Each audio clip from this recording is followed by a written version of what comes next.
In today's video, I'm going to teach you QuickBooks Online Advanced step-by-step invoice import tutorial from CSV. If you've got a batch of invoices sitting in a spreadsheet and you're ready to bring them into QuickBooks quickly and accurately, this walkthrough is for you. First, open QuickBooks Online. Advanced and look to the left panel. Click on Sales. This is where all your customer transactions live. Once you're in Sales, move into the Invoices tab.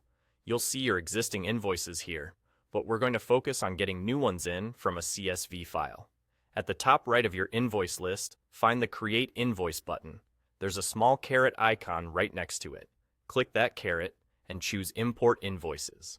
This opens the dedicated import area, which is designed to take a CSV file filled with your invoice details and bring them into QuickBooks in one smooth process. Before you import, your file needs to follow the format QuickBooks expects. This is important because the system relies on specific column headers and data types to place everything in the right fields. To make this easy, click on Download Sample CSV. Open that sample and use it as your template. Compare it to your own data and make sure your spreadsheet aligns with the sample's structure. Keep columns consistent, use supported date formats, and avoid special characters that don't belong. If you're including details like customer names, invoice numbers, dates, due dates, line items, quantities, and amounts, ensure those columns match the sample and that your values are clean. No formulas, merge cells, or extra spaces. Finally, confirm your file is saved as a CSV.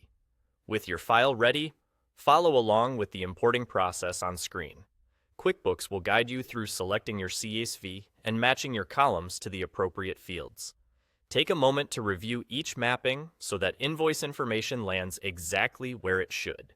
You'll typically see a preview of the data before anything is finalized, which is your chance to double-check dates, amounts, and customer names. Keep an eye out for obvious issues like missing fields or mismatched headers, and make corrections in your CSV if needed. When you complete the prompts, QuickBooks will process the file and upload your invoices.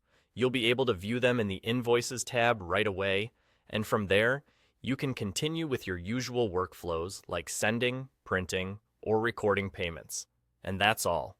You've imported invoices into QuickBooks Online Advanced from a CSV, saving time and reducing manual entry. Thanks for watching, and feel free to replay any section as you work through your import.